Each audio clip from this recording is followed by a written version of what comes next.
This is Byron Lazine and Nicole White, and you are tuned into episode 230 of The Real Word. Word is up.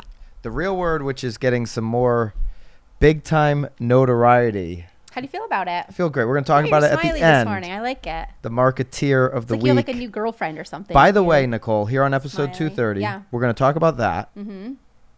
It might be the last marketeer ever. I didn't think you were going to profess that today. Well, I think that's a confess, not a profess. I think you could profess it.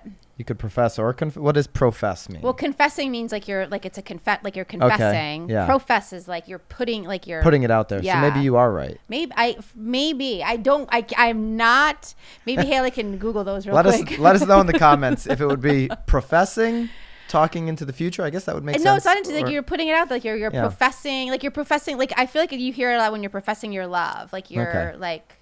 I'm professing a potential new segment for the last segment. So the funniest thing is, and if you're totally against that, I'd love to know in the comments. No, I don't think anyone's going to be against it. I feel like we brainstorm these types of changes every week.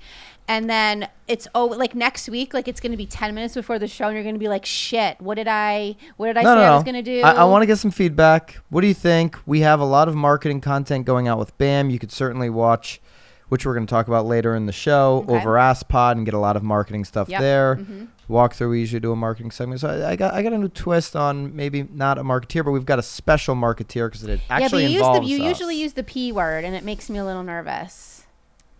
No. All right. Okay. We're going into racket number 1. That's the word we always use on the show, the R word, Maybe they can racket. guess what the P word is. Maybe. Guess below if you think you know what the P word is. All right. Racket number 1, homebuyers are canceling deals at the highest rate since the start of the pandemic. Mm-hmm. Everybody's reporting it. This is the big real estate news of the week. It's in Wall Street Journal. It's in CNBC. It's everywhere. Inman's report it. We'll link up the Inman and the CNBC. We can link them both up. I've got them both below. All right. So about 60,000 home purchase agreements were canceled in June 2022. Alone. Or about 14.9% of all homes that went under contract throughout the month. This is according to a new report from Redfin. Let's put up the Redfin chart. Love it. It shows us exactly kind of where we've been at the start of the pandemic and where we are now. Obviously, the 2 months. We haven't peaked yet, but we're certainly on that way. We have not reached the level per month of canceled deals that we were in March and April of the pandemic. March 2020, 17.6 deals were canceled. That makes sense, right? It's 100%. Like, what's about to happen? People were panicking. People were walking away from money. Remember those people at High? That lady walked away from like $300,000. Yes. Yeah. A $300,000 deposit. I'm sure in your market, let us know. Like, what's the biggest deposit somebody just walked away from back in March and April? April 2020, 16.4%. So 17.6 in March, 16.4%. Then it dropped right off. 14.9% is now the highest month since the beginning of the pandemic. Now, to put this into context, June 2021, 11.2% of deals were canceled. Yep. All right, so here's one of the reasons why. Look, if you look at the chart here, it always seems like June seems to be when it starts to go back up again. Makes sense because there's a lot of deals in June. Yeah, we argue that. Yeah. So Nicole doesn't think there's a lot of. She thinks there's no deals in June because her personal business goes down every year in June. I didn't say that. I think she's just. I didn't say that. Starting summer early. No, well, we're talking about deals though, not closed, because that's two different conversations. Correct. All right, so here is a big reason why it is referenced in these articles. In June of 2021, no winning offers really had inspections attached to them. So what was your out? Like, you're going to walk away from your deposit? We saw that in maybe March and April where you were just walking away from deposits because some people thought the world was over. Yeah, but you still had a mortgage contingency in there. Yeah, you could get out with the mortgage contingency maybe. But in June of last year, you had really no outs because a lot of cash deals. Oh, yeah, you were whoring yourself, for sure. You weren't doing inspections. You were waiving them. You were lucky if you even got in to see the house, though. Right. Yeah. And now buyers are doing inspections again. So what happens when you do an inspection? You see things you didn't realize. You're like, I don't want to spend that much money doing this. And then it just gives more time for the buyer to think. And this is what happens to some buyers. Some buyers don't want to admit it, but this is what happens. Mm-hmm. Oh, did you just see that? Did you just see that property that just hit the market? Did you just see that? It just come up on my app. So they're now like questioning their purchase. Like I kind of like that property better. That's why it's always so agents out there. If you have your clients on like an automatic like email through the MLS, shut the shit down as when they're soon under as they're under contract. 100%. You have to. I think the biggest. I don't know about that. Yeah, 100%. Even all right, after, in the comments, you agree with that? I would say no. Just keep it going. Even after it Let them be educated. closes, close the shit down. You don't want them like regret, and then it's of course your fault. I want them to be interested in real estate. I want them to see it. I want them to see the market. Not. Let's close it first. All right. Well, in the comments, what do you prefer? I do think though that I bet you the biggest thing that buyers were running into this month though is that they were then now finally having to lock into a rate because they were now under contract, and that rate was 100%. way out of their league, and they could no longer afford the house that they originally thought that they could buy. I would agree with you. That's probably bigger than the issue that they talked about in these articles that I just mentioned, where people are backing out due to inspections. The interest rate sticker shock. They were thinking one number from a couple months ago, and now they're canceling the deal in June. I mean, if these people have been looking long enough, I mean, they haven't even updated their payment. Here's the other thing, and I'm curious what it is in your market on your MLS. We looked on the MLS the other day. June had less. It had 30% drop in pending sales in the month comparison to last year's month. Mm-hmm. So it had far less deals, and this you're gonna have. If you go back to last year, and you probably had actually more cancellations, but you had so many deals that the percentage is lower. It's lower, yeah. So the percentage is a little bit higher. The interest rate. It's just interesting to think about that. All right. It is, yep. We'll have to see what July brings. Well, that's a good question. I think July brings probably. And listen, by the way,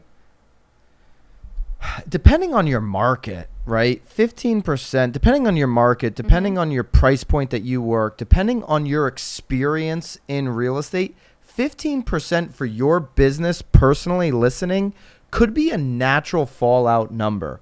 If you're a new agent, if you're working in a lower price point for your market where there are some more of these inspection issues, there are a bigger focus on the interest rate and the payment. Well, your deals could fall apart at a higher rate. What's our team average? It's closer to this 15% number. Regularly. For sure. Yeah. Annually. Yeah. Annually. Yeah. So this number doesn't scare me because we're not in a, we do some higher end deals, but we're not in an ultra luxury market.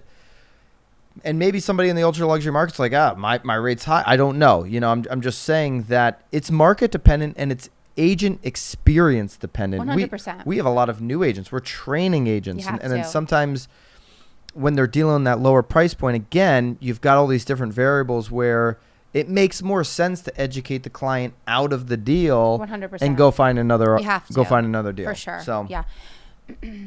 As long as all those 15% of the people are still in the market. That's always important. But nationally, if you look at we could put the graph up again. Nationally, if you look, it's closer to, I don't know, I'd say 11 to 12%. It's between 10 and 15. It's kind of where it's been bouncing from 2017 till today. Yeah, so we're not really talking about a tremendous amount, 3% maybe. It's those 2021 months where it really dipped low because people were just waiving everything and rushing to get into the house. Well, and the rates were so cheap, just gobble, gobble, gobble. You saw that at the beginning of this year when rates were still cheap and people were trying to get in before they went up, and now it's spiking up, and we know why. And I think that you may see this in July again. All right, right now. You've got people that feel like if it's not the right deal, I'm backing off. I'm going to be patient. We still haven't seen a bunch of inventory come on where it's like, no, hey, I'm going to be patient because so much inventory come on. There isn't so much more inventory coming on. Right. But I think it depends on everyone's motivation though, too. Like school's coming up soon. So if you have to get a house before school starts, obviously those people are still going to be buying. So also interesting is home builders are seeing higher cancellation rates. So Lennar, one of the nation's largest home builders, and CNBC said its most recent quarterly earnings report that its cancellation rate did increase to 11.8%, but it was still below its long-term historical average. Mm-hmm. Okay, so they're starting to see it They're starting to make some preparation for maybe more cancellations. We talked about it on the last Real Word. If you didn't check that out, go check out that episode. Like, what can you do to prepare for this recession, the shifting market? Yeah. Builders are going to make shifts. Again, I think they're going to be very frugal. They're going to build for people that they know are going to buy, and they're not going to build excess, which is going to hurt our inventory even worse. So yeah. a lot of different things going on here. All right. Racket Number two. Study. Recent study. Yeah. It's the most expensive year ever to move. But first, do we want to talk about Tomo? We can talk about Tomo. Absolutely. Good call, wanna? Nicole. Yeah. Go to Hello, the link below. Hello, Tomo. HelloTomo.com. But go specifically to the link below. Yeah. Where you can lock in a rate, right? It might avoid that last issue we're talking about. Well, 100%. Because if you at least know your payment, know your rate, you're going to feel a lot more confident going into and I'll be, you know what actually, so as a listing agent, wouldn't you feel good knowing that that person has already locked in their rate so they know exactly what their costs are going to be? They're less likely to back out. No sticker shock, 100%.